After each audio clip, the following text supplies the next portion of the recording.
Hi, I am Nitin Kumar. I welcome all of you on the online platform of IQ Civils Academy. As you know, IQ Civils Academy is an institution par excellence for the preparation and the guidance of the UPSC Civil Service Examination and the Assam Public Service Commission Examination.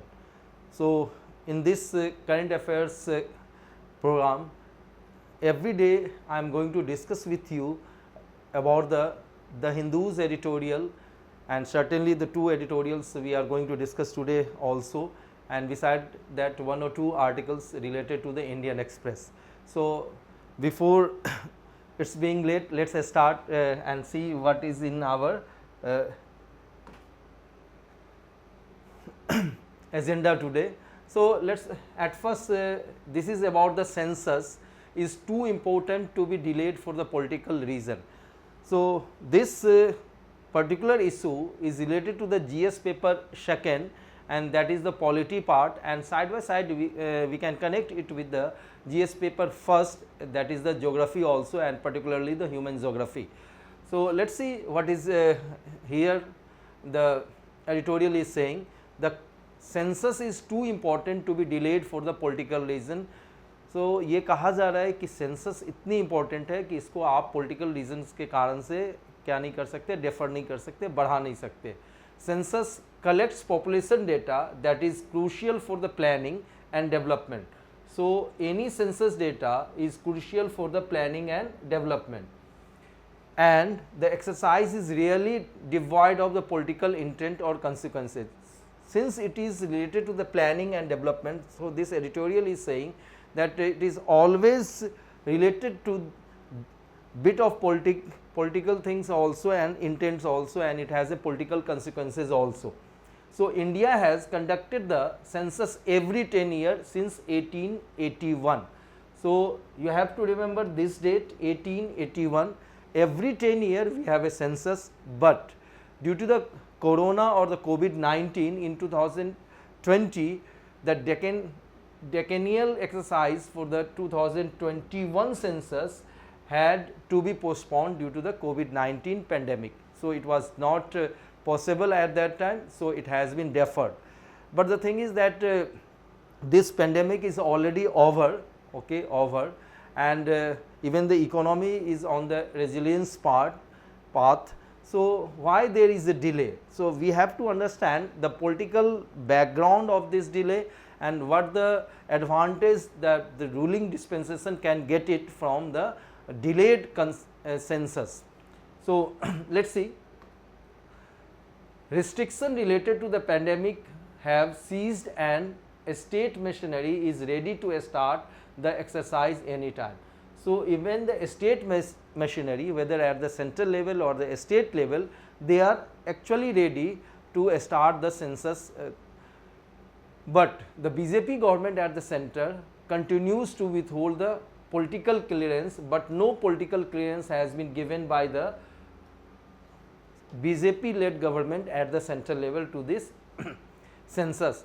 On September 20, Home Minister Amit Shah told the Lok Sabha that the census will take place after the 2024 general election. As you know, next year we have a general election for the Lok Sabha, and according to Home Minister Amit Shah, he actually gave the statement in Parliament itself that it will be held after 2024. Now, this still avoid any clear mention of the date or year, allowing speculation about the government's intent. So try to understand, although the statement said that it will be after 2024, but when? No date or the timeline has been provided by the Home Minister Amit Shah. So it will lead to the speculation also, and besides that, what is the intention, what is the political intention of the center government or the central government? So a possible reason why the center is eager to delay it until 2024 is a clamor of enumeration of caste, a question that the BJP is trying to evade. अब इसमें ये कहा जा रहा है कि इस census को या जनगणना को आगे डेफर करने के पीछे जो कारण है, ठीक है, वो ये हो सकता है कि जो बीजेपी जो सेंट्रल लेवल पे रूल कर रही है, एनडीए गवर्नमेंट को लीड कर रही है, वो कास्ट से संबंधी जो डेटा है, क्लियर, उसकी गिनती करवाने से बचना चाहती है। क्लियर, जैसा कि आप जान ही रहे हैं कि in the state of Bihar the caste census was started and it is in the litigation it started and it has been halted by the Patna High Court, and later on that particular point moved to that litigation moved to the Supreme Court, and still the no clearance has been given by the Supreme Court. तो इस चीज़ को समझें कि इसके पीछे ये कारण हो सकता है. A census after 2026 will become the basis for the next delimitation of the लोक सभा. आपको पता ही होगा कि 2026 के बाद ही लोकसभा की सीट्स का डिलिमिटेशन किया जाना है. डिलिमिटेशन करने का ये मतलब होता है कि जो बाउंड्री या एरिया है किसी भी लोकसभा कंस्टिट्यूंसीज की, उसको बढ़ाया या घटाया जा सकता है. इट कैन बी इंक्रीज और decrease, it depends upon the number of population in that particular constituency, उसके हिसाब से. तो ये जो कुछ भी होगा इसको फ्रीज किया जा चुका है 2026 तक. अब देखो कि उसके बाद ही क्या होगी, डिलिमिटेशन की बात होगी, which will involve inter state redistribution of representation. So inter state redistribution of representation यानी कि दो राज्यों के बीच यदि देखें रिप्रेजेंटेशन की बात हो सकती है, तो ऐसा आप समझें कि यूपी के अंदर या महाराष्ट्र के अंदर हो सकता है कि जो लोकसभा की जो कंस्टिट्यूंसी है उसकी संख्या बढ़ा दी जाए. I am enumerating this UP and the Maharashtra just for the sake of example, यानी कि किसी भी स्टेट में ऐसी चीज़ हो सकती है. अब देखो बीजेपी की यदि बात की जाए, may have incentive to wait until then, तो बीजेपी को इससे क्या हो सकता है, फ़ायदा हो सकता है. And one thing I would like to clarify here, whatever I am saying it is not my analysis, okay, bit of analysis from my side, but what the editorial is saying, okay, it might be sometime against the government, sometime pro government, but the thing is that whatever is the contents of the editorial that I am analyzing. Okay, so next आप समझे, in the last few years changes in the Citizenship Act and conflict between the some state and the center regarding the national population register have further muddied the discussion on census. तो आप जानते ही हो कि citizenship act की बात की जाए या नेशनल पॉपुलेशन रजिस्टर की बात की जाए, तो इसके कारण से पूरी की पूरी जो वातावरण है वो आप पूरा का पूरा जो एनवायरनमेंट है वो थोड़ा सा क्या हो चुका है, एक तरीके से गंदगी जैसी चीज़ें फैल गई है. Now the proposed 33% reservation for women in parliament and assembly is linked to the next census and delimitation which adds an additional import. अब देखो एक चीज़ आप ये भी जाने कि 33% रिजर्वेशन महिलाओं को देने के लिए जो बिल है वो ऑलरेडी पास किया जा चुका है by the Lok Sabha and the Rajya Sabha. Now you have to understand, but it has been tagged with the census and delimitation और नेक्स्ट सेंसस एंड डिलिमिटेशन. तो इसके कारण से सेंसस के ऊपर जो एक तरीके से उसकी इम्पोर्टेंस है वो और भी क्या हो चुकी है, बढ़ चुकी है. Now the next one will also be the first digital census. इसको समझना, तो 81 के बाद से पहला डिजिटल सेंसस क्या होगा इंडिया में होने जा रहा है. इससे पहले मैं बता दूं कि अभी पाकिस्तान के अंदर कुछ दिन पहले कुछ महीने पहले डिजिटल सेंसस करवाई गई. डिजिटल सेंसस करवाने का ये मतलब है कि आप अपने मोबाइल के थ्रू जो भी डेटा है, रेलिवेंट डेटा है, वो आप क्या कर सकते हैं, फीड कर सकते हैं. क्लियर. बट अब देखिए, अब वहाँ पर पाकिस्तान के अंदर अभी जो चुनाव की तारीख को बढ़ा दी गई है. क्लियर, थोड़ा समझना इस पॉइंट को. और वहाँ की जो व्यवस्था है उसमें ये व्यवस्था है कि 90 डेज के अंदर अंदर जब वहाँ की जो नेशनल असेंबली को भंग कर दी जाती है, डिसॉल्व कर दी जाती है, तो चुनाव हो जाने चाहिए. लेकिन जो सेंसस करवाई गई उसके आधार पे वहाँ भी डिलिमिटेशन होना है, और इस कारण से क्या की जा रही है कि चुनाव को डेफर किया जा रहा है. जो नवंबर में होना चाहिए था वो नहीं होगा, उसके बाद होगी. और ये वहाँ पर भी लिटिगेशन में जा चुका है पाकिस्तान के सुप्रीम कोर्ट तक. बट हियर इंडिया की यदि बात की जाए तो पहला डिजिटल सेंसस होगा और जो सिटीजन्स हैं उनको अपॉर्चुनिटी होगी कि सेल्फ इन्यूमरेट, मतलब वो खुद से अपने डेटा को रख सके। ड्यूरिंग द सेल्फ इन्यूमरेशन आधार और mobile number will mandatory collected. इसमें क्या होगा कि आपके आधार नंबर को और मोबाइल नंबर को ज़रूर से क्या किया जाएगा, कलेक्ट किया जाएगा। Around 30 lakh government official including school teachers will be assigned as enumerators and each will be assigned the responsibility to collect details of about 650 to 800 people through both online and offline modes covering an estimated population of 140 crore.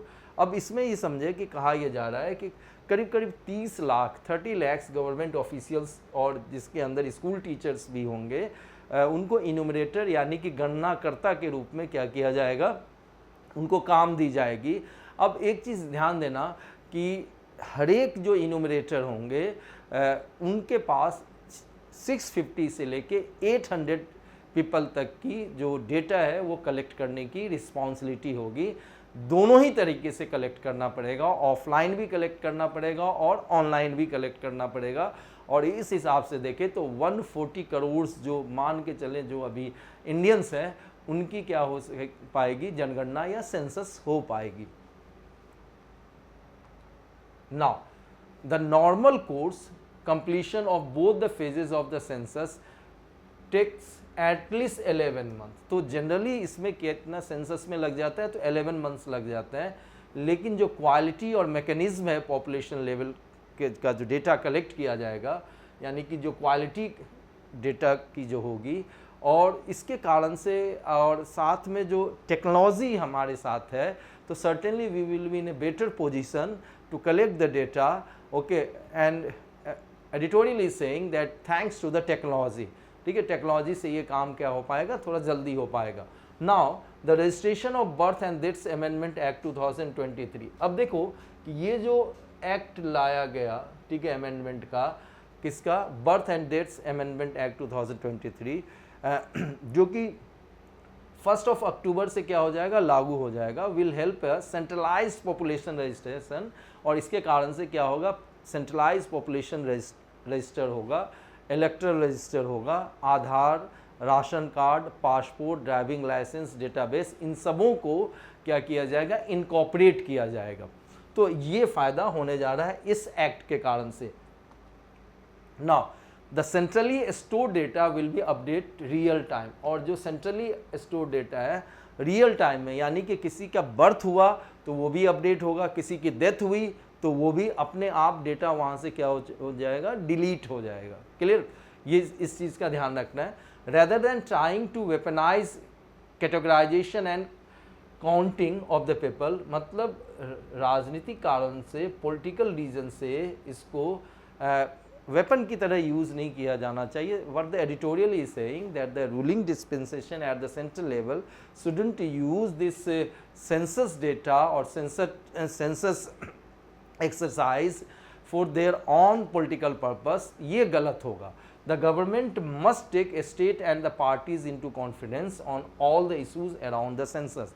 तो इस editorial में कहा जा रहा है कि भाई यदि सेंट्रल गवर्नमेंट को ऐसा कुछ करना भी है तो सेंट्रल गवर्नमेंट स्टेट को साथ में ले और ऐसे पार्टीज़ जो इसके स्टेक होल्डर्स हैं उनको कॉन्फिडेंस मिले और फिर जाके ऐसे कोई डिसीजन को ले।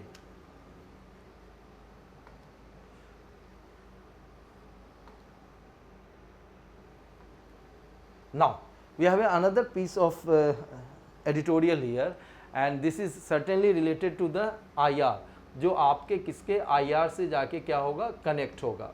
क्लियर, IR से कनेक्ट होगा। और जैसा जान ही रहे हैं आप कि IR GS पेपर सेकेंड के अंदर है।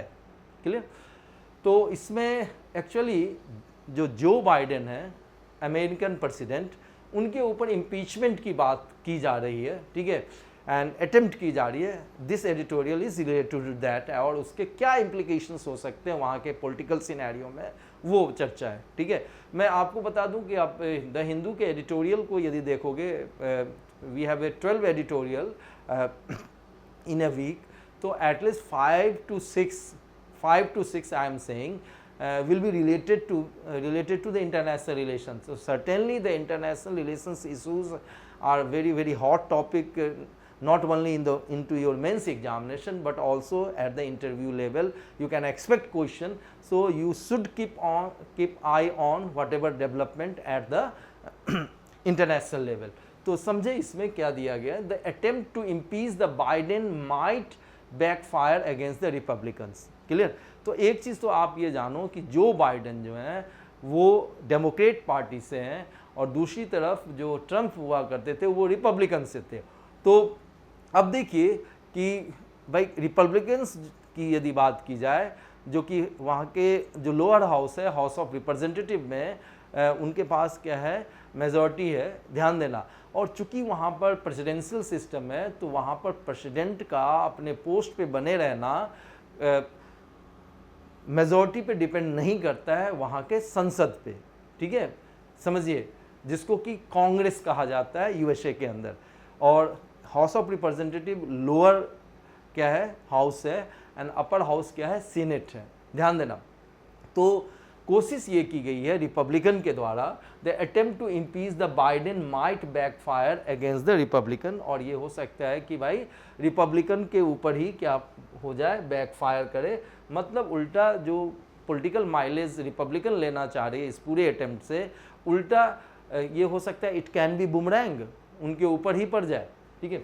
The recent announcement by the US house of representative speaker, ये याद रखना है, यूएस हाउस ऑफ रिप्रेजेंटेटिव के स्पीकर कौन है, Republican Kevin McCarthy, that the lower chamber of the Congress would move to impeach the President Joe Biden is likely to be along the expected lines as far as the Democrats are concerned.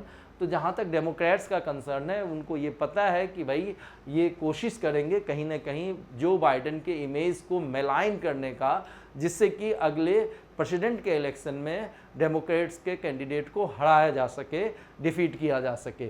तो ये जो announcement की गई है Republican Kevin McCarthy, जो कि house of representative के speaker हैं, ठीक है, तो इसमें कुछ नया सा नहीं है. ठीक है, रिपब्लिकन जो कुछ भी कर रहे हैं वो एक्सपेक्टेड लाइंस पे है, खास करके डेमोक्रेट को ये पहले से पता है. Now next, with the next presidential election in a little more than 13 months, और अगला जो प्रेसिडेंशियल इलेक्शन होना है वो अगले 13 महीने के आसपास हो जाना है. Republicans have much to gain by muddying the waters and distracting voters from the fact that the US economy has rebounded from the pandemic year slowdown.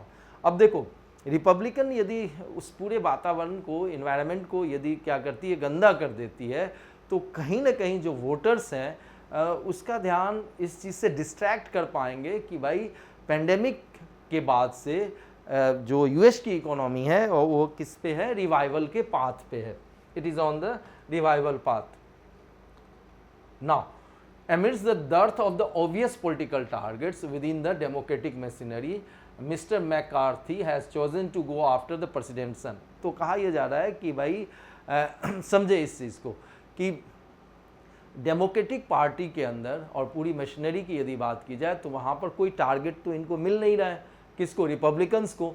तो इन्होंने टारगेट इसको किया है प्रेसिडेंट के जो बेटे हैं, ठीक है, और बिजनेसमैन है, हंटर बाइडेन को किया है, और training his guns on his business, और पूरा का पूरा फोकस उनके बिजनेस के ऊपर है, उनके बिजनेस डील के ऊपर है. और जिसमें ये आरोप लगाया गया है, एलेज किया गया है, resulted in the benefits accruing to the senior mister Biden during his term as a vice president in the Obama administration. जैसा कि आप जानते हैं कि ओबामा एडमिनिस्ट्रेशन में ये वाइस प्रेसिडेंट रह चुके हैं, कौन, जो अभी जो बाइडेन है.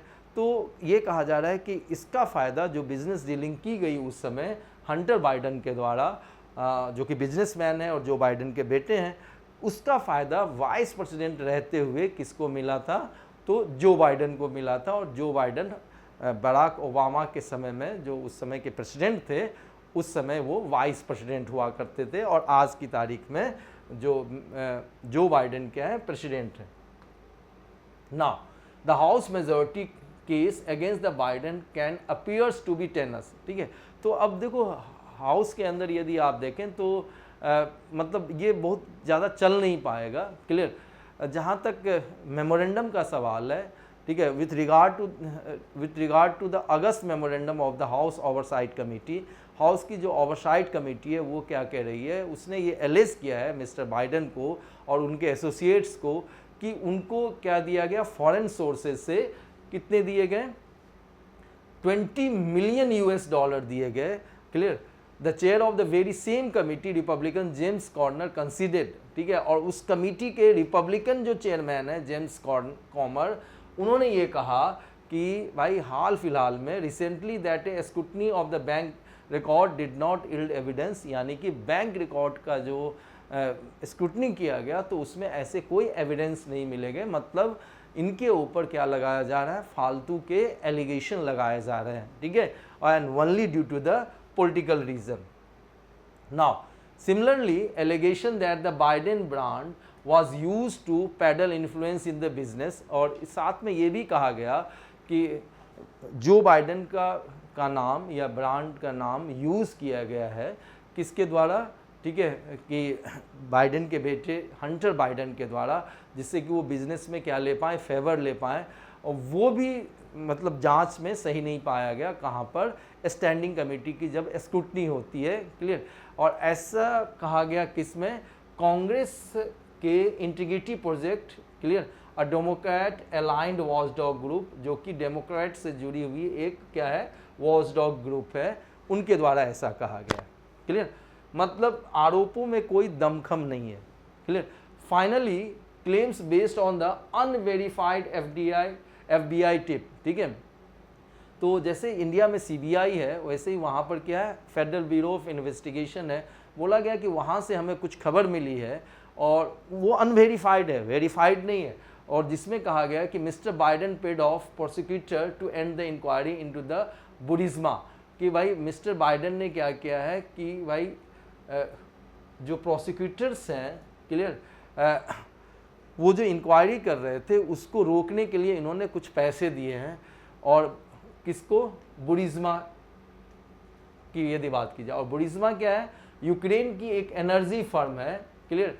और जिसमें हंटर बाइडेन की यदि बात की जाए तो उसके बोर्ड के अंदर, मतलब बोर्ड ऑफ डायरेक्टर्स के अंदर हंटर बाइडेन को क्या मिली हुई है, सीट मिली हुई है, यानी कि वो भी एक मेंबर हैं। क्लियर। ये भी चीज़ क्या हो गई, फेल हो गई, इसमें भी कहीं कुछ निकला नहीं। तो इतने सारे एलिगेशन लगाए जा रहे हैं, so many allegation has been against the Joe Biden based on the testimony of the 2 whistleblowers, जो कि सिर्फ और सिर्फ 2 व्हिसल ब्लोअर्स ऐसे लोगों को कहा जाता है जो कि किसी ऑफिशियल करप्शन की बात करते हैं। किसकी बात करते हैं, ऑफिशियल करप्शन की बात करते हैं। और जस्टिस डिपार्टमेंट ने कहा है intentionally interfered in a multi year investigation into the Hunter tax return, और जानबूझ के जो बाइडेन के बेटे हंटर बाइडेन के बिजनेस के टैक्स रिटर्न्स या हिसाब किताब जो दी गई, उसमें जो इन्वेस्टिगेशन की जा रही है वो बहुत सारे सालों में की गई, तो उसमें कुछ पाया नहीं गया। यानी कि मोटे तौर से you can say it is A smoking gun, मतलब सिर्फ और सिर्फ एलिगेशन है और ऐसा कुछ भी नहीं है।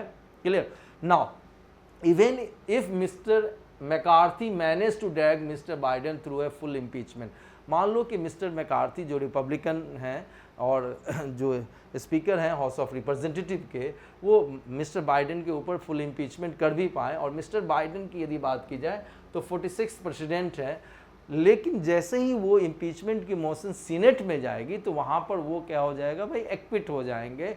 क्लियर। अब एक चीज़ समझने की ज़रूरत है, अब रिपब्लिकन यदि जो बाइडेन के ऊपर ये आरोप लगा रहे हैं, इम्पीचमेंट की कोशिश कर रहे हैं, तो इससे ठीक पहले, ठीक है, रिपब्लिकन के खुद के जो प्रेसिडेंट रह चुके हैं डोनाल्ड ट्रंप, उनके ऊपर तो 2-2 बार इम्पीचमेंट लगाई गई है। ठीक है, और उस चीज़ को कहीं ना कहीं इक्वलाइज करने की कोशिश की जा रही है, और ये पूरा का पूरा आप कह सकते हैं it's just a political gimmick, political agenda to malign the image of the Joe Biden so that the Republican can take advantage in the 2024 presidential election of the USA। Okay, so ये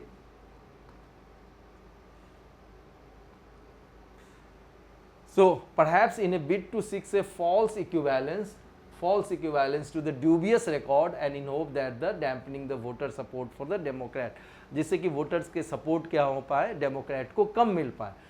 mister McCarthy is attempting to simultaneously win favour of with the Trump. अब देखो McCarthy ऐसा करके Trump का भी favour पाना चाह रहे हैं, क्लियर, एंड वो कहीं ना कहीं अपने उस हाउस ऑफ रिप्रेजेंटेटिव के अंदर अपने बेस को, मतलब अपनी जो उनकी आधार है उसको और बेहतर करना चाह रहे हैं, सपोर्ट बेस को हाउस ऑफ रिप्रेजेंटेटिव के अंदर. So whatever be his the motivation, Mr. McCarthy proposed public spectacle risk a serious voter blowback to the next year election. तो ऐसा हो सकता है, नहीं कहते हैं कि एक कहावत है हिंदी में, मियाँ की जूती मियाँ के सर, यानी कि बुमरैंग कर हो सकती है, क्लियर, बुमरैंग हो सकती है, और उल्टा इसका फ़ायदा डेमोक्रेट्स को हो सकता है, क्योंकि वो और ज़्यादा वोटर्स को किसकी तरफ ले आएगा, जो बाइडेन की तरफ ले आएगा. और जैसा कि जानते हैं कि एक्स जो प्रेसिडेंट हैं रिपब्लिकन की तरफ से मिस्टर ट्रंप, उसके ऊपर बहुत सारे चार्जेस और काउंट में क्या चल रहा है, मुकदमा भी चल रहा है, उनकी अरेस्ट भी हो चुकी है. तो कहीं ना कहीं रिपब्लिकन का ग्राफ जो आज की तारीख में है अमेरिका के अंदर नीचे की तरफ जा रहा है. Certainly they want to revive those graph only through this impeachment, and this is nothing but a political gimmick. Okay, so Mr. Biden caused in a greater numbers and all important independent voters may be associated with the maneuver with unproductive partnership and Mr. Trump long shadow over the Republican Party. तो अब ये कहा जा रहा है कि जो अभी तक जो इंडिपेंडेंट वोटर्स हैं, क्लियर, जो कि किसी भी तरफ जा सकते हैं, आइदर रिपब्लिकन और डेमोक्रेट की तरफ, उसका फायदा किसको हो जाए, डेमोक्रेट्स को ही हो जाए, clear. Now we have another piece of news and this is related to the, as you can see from the general study paper first, that is Indian culture, art and culture से ये related है, और साथ में general study 4 से भी relate होगा, ethics integrity से, contribution of the moral thinkers and philosopher from India and world, clear. अब देखो why it is in the news. Okay, what is the ongoing story. Madhya Pradesh chief minister Shivraj Singh Chouhan unveiled 108 foot tall statue of oneness, clear. Statue of oneness का एक क्या किया है, मूर्ति को इन्होंने अनावरण किया है, अनवील्ड किया है. और स्टैच्यू ऑफ वननेस किसकी मूर्ति है, Adi Shankaracharya at the Omkareshwar in the poll bound on the September 21, clear. तो 21 सितंबर को किया है, और जैसा कि जानते ही हैं मध्य प्रदेश में इलेक्शन होने वाले हैं, ठीक है. तो कहीं ना कहीं इस चीज़ से भी रिलेट करके देखा जा रहा है इसको, but still that is not our agenda here, कि हमें तो ये समझना है कि how it is going to connect with the our syllabus. Okay, the statue depicts the Shankaracharya 12-year old child, और शंकराचार्य के 12 year ओल्ड चाइल्ड के रूप में यहाँ पर क्या रखी गई, इस मूर्ति को रखी गई है, clear. When he is said to have visited Omkareshwar, और ऐसा कहा जाता है कि इसी समय में 12 वर्ष की अवस्था में at the age of the 12 year वो ओमकारेश्वर आए थे. And government has invested 2200 crore to develop the temple town located at the Mandhata island of the Khandwa. Okay, अब देखो ये अपने आप में आपका क्या हो सकता है, मैप का भी क्वेश्चन हो सकता है, मैप से इसको क्या किया जा सकता है, रिलेट किया जा सकता है. So try to understand. तो Mandhata island of Khandwa district के अंदर है, which will form an important tourism circuit, form an important. अब उज्जैन, महेश्वर और मांडू ये रिलीजियस टाउन है, उसके अलावा जो आप कह सके खंडावा भी एक रिलीजियस डिस्ट्रिक्ट के रूप में आगे प्रोजेक्ट किया जाएगा, और उस सर्किट का हिस्सा होगा, रिलीजियस सर्किट का, clear. So next is the, आपको ये जानना पड़ेगा कि आदि शंकराचार्य क्या है. कुछ इंफॉर्मेशन देके what is here I am sharing with you. Adi Shankaracharya की यदि बात की जाए, who is believe to lived between the 788 to 820 AD. तो 788 से 820 AD तक इनका माना जाता है कि क्या रहा है, लाइफ स्पैन रहा. and was born in the Kerala, Kaladi, situated on the bank of the Periyar river. तो समझना तो केरला के कलाडी में जन्म होता है और 788 से लेके 820 AD तक इनका लाइफ स्पैन माना जाता है। और कलाडी की यदि बात की जाए तो again it is at the bank of the river Periyar. और फिर से यहाँ पर आपका क्या हो सकता है, मैप का क्वेश्चन हो सकता है। क्लियर, क्या हो सकता है, मैप का क्वेश्चन हो सकता है और आपको ध्यान रखना है इस चीज़ का। ओके तो अब देखिए समझे आगे, तो इन पॉइंट्स के ऊपर गौर करना है। अब देखो कि ही became a sannyasi at an early age and left his Brahmin household. और ब्राह्मण के घर में वो जन्म हुआ था और उसी समय उन्होंने सन्यासी का रूप ले लिया था। And where he said to have made his way to the Omkareshwar. और फिर कहाँ पर पहुँचे, ओमकारेश्वर पहुँचते हैं। Clear, here he studied under his guru Govind भागपत पदा। ठीक है, इनके गुरु थे और उनके अंदर इन्होंने पढ़ाई की और became proponent of the Advaita वेदांत। ठीक है, ये याद रखना है, this can be the question. और अद्वैत वेदांत के क्या है, ये प्रोपोनेंट्स हो गए, इन्होंने इसको आगे की तरफ बढ़ाया। Okay, and challenging the prevailing philosophical tradition including the Buddhism and the Jainism. और उस समय बुद्धिज्म और जैनिज्म को भी इन्होंने क्या किया, क्वेश्चन मार्क किया। क्लियर, इनकी लाइफ स्पैन यदि कही जाए तो जस्ट 32 ईयर्स रही। Clear, he said to have visited all the important spiritual centres of the time. उस समय के जितने भी आध्यात्मिक केंद्र थे उन सब जगहों को इन्होंने विजिट किया। ओके, फर्स्ट देखें कि कांची, जो कि कांचीपुरम तमिलनाडु के अंदर है, कामरूप आप जान ही रहे हो आसाम। क्लियर, ये आपको ध्यान रखना है। And Kashmir and the Kedar and Badri Dham as well as the Sringeri, Ujjain, Kashi, Puri और जोशीमठ। मतलब जितने भी आप कह सकते हो पीठ हैं, उन सारे पीठ का इन्होंने क्या किया, विजिट किया। That is the important thing you have to understand. और ऐसा कहा जा रहा है कि इन्होंने करीब 116 किताबें लिखी। The most notable among them was the commentary on the 10 उपनिषद। तो 10 उपनिषद के ऊपर कमेंट्री, जो उसकी एक्सप्लेनेशन या एनालिसिस थी, okay, better known as the Brahma Sutra and the Gita. तो 10 उपनिषद, ब्रह्मसूत्र और गीता, इन सबों के ऊपर इन्होंने कमेंट्री या एक तरीके की एनालिसिस लिखी। तो अब रिलीजियस डेस्टिनेशन के रूप में मदांता आइलैंड को क्यों इम्पोर्टेंट माना जाता है, कि उनके फिलोसफिकल थॉट क्या थे। Certainly I am going to discuss about this now.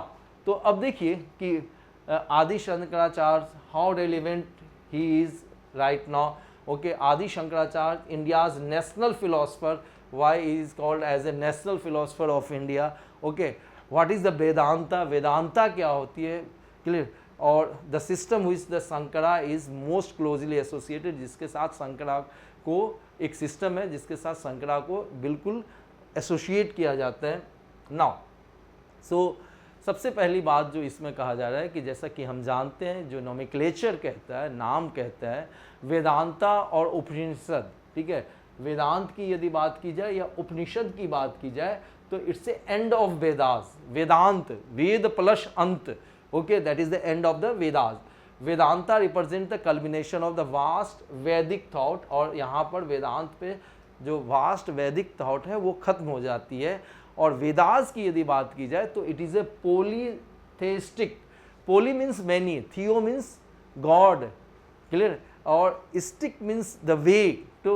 तो इसमें एक्चुअली पोलीथेइस्टिक में we believe in the many god. Clear, so but we have to understand all these gods have a supreme lord above them. तो बहुत सारे God हैं लेकिन उनसे ऊपर क्या है, एक सुप्रीम गॉड है। क्लियर, एंड उपनिषेदिक और the Vedantic thought shift the centre from god to the self. और जो उपनिषेदिक और वेदांतिक थॉट है वो क्या करता है, गॉड से शेल्फ या आत्मा तक या सोल तक ले जाती है। Now and the entire endeavour is to realise this self. और पूरी की पूरी जो कोशिश है कि ये जो थॉट है कि गॉड से कहाँ पर ले ली जाए, शेल्फ या आत्मा पे ले जाए, इस चीज़ को रियलाइज करने की। Now there have been many commentators on the Vedanta, बहुत सारे कमेंटेटर्स आए जिसमें कि इंपॉर्टेंट है, याद रखना है ये, and this can be the question for your PT examination also. The Shankaracharya, clear, 9th century के अंदर, रामानुजाचार्य 11th सेंचुरी के अंदर, याद रखना, माधवाचार्य 13 to 14th सेंचुरी, और Vallabhacharya 15 to 16th century. Each differ from others on many aspect, ये सारे के सारे जो हैं एक दूसरे से बहुत सारे मामलों में एक दूसरे से क्या है, अलग है, ठीक है। But Shankara is almost unanimous, okay, unanimous, seen as the most prominent. But आप देखो कि शंकरा इन सभी से एसोसिएटेड है, क्लियर, और इनको सबसे क्या माना जाता है, प्रोमिनेंट या महत्वपूर्ण माना जाता है, okay. So it is generally accepted that the Shankara was born in the Kalady, और ऐसा माना जाता है कि शंकरा का जन्म कलाडी में हुआ था, जो कि आज की कोची से बहुत दूर नहीं है, क्लियर। और ये जन्म कब हुआ था, 788 AD में हुआ था, at the heart of the philosophy of the Advaita Vedanta. और अद्वैत वेदांत या नॉन डुअलिज्म की यदि बात की जाए, या तत्वत्वामी अशी और दाओ आर्ट दैट की यदि बात की जाए, जो कि एक फेमस फ्रेज है चंद योग उपनिषद का, क्लियर। और इसमें यह माना जाता है कि जो आत्मा है, ठीक है, इसमें यह माना जाता है आत्मा that is the self as the absolute reality, clear. और आत्मा ही क्या है, ब्रह्मन है। और ब्रह्मन की यदि बात की जाए, is the sole cause, creator and consumer of the universe. और ये जो ब्रह्मन है, ठीक है, यही इन्होंने ही क्या किया है, पूरे के पूरे यूनिवर्स को क्रिएट किया है, क्लियर, और कंज्यूमर ऑफ द यूनिवर्स, ठीक है, और बना के रखा हुआ है। Now so Shankara is the most famous of his theory of maya, और शंकरा को उनके थियरी माया के लिए जाना जाता है, which is according to him is the charismatic power that creates the world, ठीक है। और कहा जाता है कि इनके पास क्या थी, करिश्माई शक्ति थी जिसने कि पूरे पूरे वर्ल्ड को बनाया, एंड इज इनसेपरेबल, अनन्य, अभिन्न और पृथक, मतलब उसको अलग नहीं किया जा सकता है, अभिन्न, और इन तीनों शब्दों का एक ही मतलब है, ठीक है, अनन्य है, अभिन्न है और पृथक है, जिसको कि ब्रह्मन से अलग नहीं कर सकते। Now change according to Shankara is an illusion, और शंकरा के हिसाब से देखें तो change is nothing but illusion and did not exist, nothing that did not exist earlier will come into existence, यानी कि जो चीज़ पहले नहीं थी वो फिर एग्जिस्टेंस में आ ही नहीं सकती है। The change of the outer form is visible to some eyes due to the operation of Maya, but truth remains the same, clear। लेकिन एक चीज़ आप ये जाने कि जो आउटर फॉर्म है उसमें यदि आप कुछ चेंज देखते हो, कुछ विजिबिलिटी यदि आप देखते हो, तो इसमें कोई एक्चुअलिटी नहीं है, कोई सही कुछ भी नहीं है, बट आप ये समझें कि इट्स ए ऑपरेशन ऑफ माया। आप इल्यूजन में पढ़ के ऐसा देखते हैं, यानी कि जो कुछ पहले एग्जिस्टेंस में नहीं था वो कभी एग्जिस्टेंस में आ ही नहीं सकता, और एग्जिस्टेंस में कौन ला रहा है, तो ब्राह्मण ला रहा है, और वही अल्टीमेट चीज़ है। Now still the world does not possesses a practical reality, और वर्ल्ड क्या नहीं कर रहा है, प्रैक्टिकल रियलिटी को पोजेस नहीं कर रहा है। The dream real until we wake up, वो जो कुछ भी आपको इल्यूजन दिख रहा है वो कुछ नहीं है, ड्रीम है जब तक कि आप जाग नहीं जाते हैं। Shankara does not refute the dream, only points at the maya, और शंकरा ने इसको गलत नहीं कहा, बस यही कहा कि it is under the influence of the illusion that we are seeing the dream, और फिर हमें दिखता है कि something is changing, but the ultimate reality Brahman is the creator and consumer of the whole universe, clear. His notion of Brahman और absolute reality, और ब्रह्मन को इन्होंने क्या माना, एब्सोल्यूट रियलिटी, यानी कि इससे ऊपर कोई सत्य नहीं है। और ये कहा जा रहा है there exist just one infinite existence that reveals itself in a mediated form, और सिर्फ एक ही चीज़ है जो कि सच्ची है, वही हमें अलग अलग रूप में दिखती है। और सो ब्रह्मन इज बियॉन्ड डिस्टिंक्शन, और ब्रह्मन को आप अलग नहीं कर सकते, ठीक है, क्वालिटीज़ एंड डिस्क्रिप्शंस और डेफिनेशन, यानी कि उसको आप किसी एक क्वालिटी में या डिस्क्रिप्शन में या डेफिनेशन में नहीं रख सकते, इसके अनेक रूप हो सकते हैं, लेकिन है क्या, अंत में एक ही है। सो इट इज़ द प्रार ब्रह्मन और निर्गुण ब्रह्मन फॉर्मलेस एंटिटी। निर्गुण मतलब जिसका कोई शेप साइज ना हो, क्लियर, उसकी बात की जाए। So Shankara's philosophy has evoked the admiration of spectrum of thinkers through the centuries. तो शंकरा की जो फिलॉसफी है, तो इसको बहुत सारे लोग ने, ठीक है, पूरे के पूरे सेंचुरी 100 साल से ज़्यादा से भी इसको लोग क्या कर रहे हैं, कहीं ना कहीं एडमायर कर रहे हैं, ठीक है, फॉलो कर रहे हैं। So now next we have a topic related to the GS paper 3rd as far as the mains examination is concerned, and for the preliminary examination it is related to the environment, ecology and biodiversity and climate change, okay, that do not require subject specialization. Certainly you do not require subject specialization for understanding of this, clear। तो GS paper 3rd से जुड़ेगा और इससे जुड़ेगा। तो देखो what is the story, why actually we are discussing this, okay, what is the reason behind it. So one Karthik Ganeshan actually writes in one of the article in the Indian Express that the international oil price are surging nearly $100 per barrel। एक barrel की कीमत $100 तक पहुंच चुकी है एक बार फिर, और India's import dependence on the crude oil and product stood at the all time high of 83%। अब इस चीज़ को समझने की बात है कि अब तक ऐसा नहीं हुआ है। हमारे क्रूड ऑयल और उसके प्रोडक्ट्स की यदि बात की जाए तो बाहर से जो कुछ भी हम इंपोर्ट कर रहे हैं ना, वो टोटल हमारे प्रोडक्शन का 87.3% है, जो कि अब तक का ऑल टाइम हाईएस्ट लेवल है, ठीक है।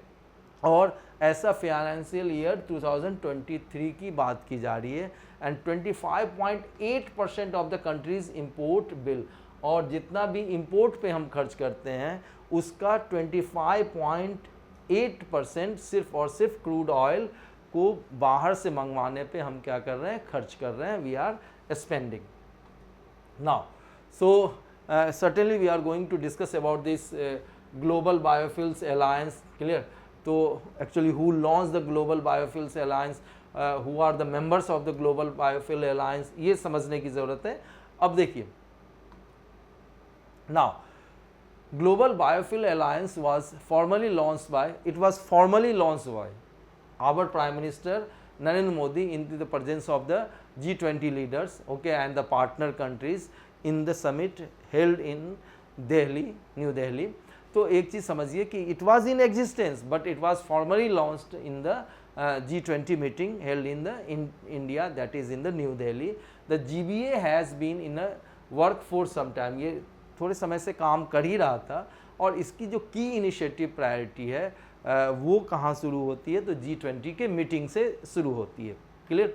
नाउ सो ये कार्तिक गणेशन की ये आर्टिकल है, ओके। अब अलायंस की यदि बात की जाए, ग्लोबल बायोफ्यूल अलायंस की यदि बात की जाए, facilitating the international cooperation and intensifying the use of sustainable biofuels. अच्छा, बायोफ्यूल्स क्या होते हैं, क्लियर।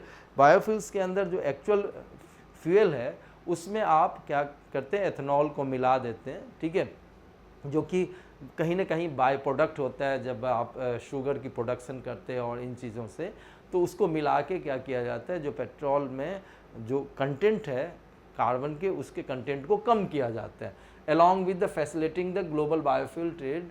और इसमें ये कहा जा रहा है कि भाई अंतर्राष्ट्रीय स्तर पे कॉपरेशन होगी, ठीक है, इंटरनेशनल लेवल पे, और जिससे कि सस्टेनेबल बायोफ्यूल्स को आगे यूज किया जा सकेगा, ज़्यादा यूज किया जा सकेगा, और साथ में इसकी ट्रेड भी हो सकेगी और टेक्निकल सपोर्ट भी दिया जाएगा for the national biofuel programmes. तो ये ग्लोबल बायोफ्यूल अलायंस क्या करेगी, यदि अलग अलग कंट्रीज़ के द्वारा अपने अपने नेशनल बायोफ्यूल प्रोग्राम्स चलाए जाएँ तो उसको भी हेल्प करेगी। नाउ सो GBA की यदि बात की जाए, the effort for which was spearheaded by India. अब ये याद रखना, इसको नेतृत्व किसने दी, तो इंडिया ने दी, ये याद रखना, क्लियर। जैसे international solar alliance, clear, India और फ्रांस ने मिलकर इसको लीडरशिप दी थी। तो उसी ढंग से यहाँ पर देखें। और इसके अलावा इसमें कौन है, United State, Brazil has been launch with the 9 initiating members. और शुरुआत में कौन कौन है इसमें, India, US, Brazil, Argentina, Bangladesh, Italy, Mauritius, South Africa and UAE. Clear, ये 9 कंट्री अभी हैं। कनाडा और सिंगापुर को ऑब्जर्वर कंट्री के रूप में रखा गया कि मतलब आप आएँ, इसमें देखें कि कामकाज कैसे चलता है, how the things are moving, and if you accept the charter there, okay, if you accept the conditionality there, later on you can be inducted as a member of this global biofuel alliance। Clear, तो 2 observer country कौन कौन से हैं, Canada और दूसरा Singapore. Clear, और जैसा कि आप जान रहे हैं कि कनाडा के साथ आज के डेट में हमारे जो रिश्ते हैं, okay, it is at the lowest एब, ठीक है, बिल्कुल निचले स्तर पर पहुंच चुका है। In all 19 countries and 12 international organizations have already agreed। तो 9 तो अभी शुरुआत में, ठीक है, लेकिन 19 देश एग्री हो चुके हैं। क्लियर, और 12 जो इंटरनेशनल ऑर्गेनाइजेशन भी इसमें शामिल होंगे, इसके ऊपर सहमति दे दी गई। 9 countries, 7 of the 19 countries are from G20। और उस 19 कंट्रीज़ ने जिसने कि एग्री किया है कि आगे शामिल हो जाएंगे, उसमें से 7 तो G20 से ही हैं, 4 are from the G20 invitee country, और 4 जो है G20 इनवाइटी कंट्री। जैसे बांग्लादेश G20 के अंदर नहीं, उसको इनवाइट किया गया। Clear, while 8 are neither G20 members not invited. और इसमें से 8 जो हैं ऐसे हैं, ना G20 के मेंबर हैं, ना उनको इनवाइट किया गया था। अब देखो जो इंटरनेशनल ऑर्गेनाइजेशंस हैं वो कौन कौन से शामिल होने जा रहे हैं। तो at first the world bank, ADB, Asian development bank, world economic forum, clear, international energy agency, international energy forum, clear, international renewable energy agency, international civil aviation organisation. ये सारे के सारे ऑर्गेनाइजेशन ने एक तरीके से सहमति दिखाई है कि हम इसमें क्या होंगे, शामिल होंगे। सो Mr. Modi, our Prime Minister, actually launched the GBA in the presence of the leaders of the USA। Clear, Brazil, UAE, Singapore, Italy, Argentina, Bangladesh and Mauritius। तो ये क्या कहलाएंगे, फाउंडिंग मेंबर्स कहलाएंगे, किसके, ग्लोबल बायोफ्यूल्स अलायंस के। Clear, and it is being said that it marks A watershed moment in the India's quest towards the sustainability. Clear, और ऐसा माना जाता है कि ये बहुत ही बड़ा कदम है। इंडिया जब कोशिश ये कर रही है कि सस्टेनेबल यूज़ की जाए जो एनर्जी फ्यूल की, तो अब इसके ऊपर आप एक क्वेश्चन बन सकता है कि इसके ऊपर आप क्या करें, कमेंट करें मेंस के क्वेश्चन। क्लियर, आपको ये समझने की ज़रूरत है, साथ में ये भी तैयार करें कि इंडिया की बायोफ्यूल पॉलिसी क्या है, okay, national policy on the biofuel क्या है, क्लियर, इसके की फीचर्स क्या हैं, और क्या अमेंडमेंट किए गए national policy on the biofuels 2018 के अंदर। क्लियर, और करंट ब्लेंडिंग स्टेटस क्या है, इथेनॉल कितना मिलाया जाता है, इन चीज़ों के ऊपर आपको क्या करना है, ध्यान रखना है। So in a bid to arrest the dependence, अब देखो dependence on the imported crude, India launched its ethanol blending program in 2003 only। 2003 में एथेनॉल को पेट्रोलियम प्रोडक्ट के साथ ब्लेंड किया जा रहा है, तो इसके बारे में आपको देखना है और ये भी समझना है कि what is ethanol is all about, ये किसका बायो प्रोडक्ट है, कैसे ये बनता है, ठीक है, इसकी कमर्शियल प्रोडक्शन कैसे होती है। ओके, सो और फिर आपको ये भी जानना है कि व्हाट इज़ एथेनॉल ब्लेंडिंग, जिस पेट्रोलियम प्रोडक्ट के साथ जब एथेनॉल को मिलाई जाती है तो इसको एथेनॉल ब्लेंडिंग कही जाती है। क्लियर, इमिशन पे इसका क्या फ़र्क पड़ेगा, ठीक है, टेम्परेचर के ऊपर क्या पड़ेगा, टेम्परेचर राइज के ऊपर क्या फ़र्क पड़ेगा, ग्रीन हाउस इफेक्ट के ऊपर क्या फ़र्क पड़ेगा। Certainly you have to take care of all these questions there. Okay, so that's all from my side as usual। okay, you can download this PDF document from the description section of the video, and for any inquiry you can contact on these 2 numbers there। Centralized information you can get from here, and as you know the IQ Civils Academy is an institution par excellence, और ये आपकी तैयारी में आपकी मदद करता है और certainly we have many results there, okay, not only the civil services examination, but we have excellent result in the Assam Public Service Commission's examination also, okay. So you can visit and you can have a testimonial of the many students, which says volumes about the quality of the IQ civils, and the faculties there are certainly par excellence, okay. They have a good academic background, and side by side they are mentoring many students, thousands of the students, okay. So ऐसे सारे experience लोग ही IQ civils के अंदर पढ़ा रहे होते हैं, okay. So that's all from my side. Take care, God bless all of you. यदि आप लोगों को ये वीडियो अच्छी लगती है, एनालिसिस अच्छी लगती है, तो ज़रूर से कमेंट करें, शेयर करें, क्लियर. और अपने जो क्लासमेट्स हैं उनको भी बताएं, okay. That's all from my side. Take care, God bless all of you.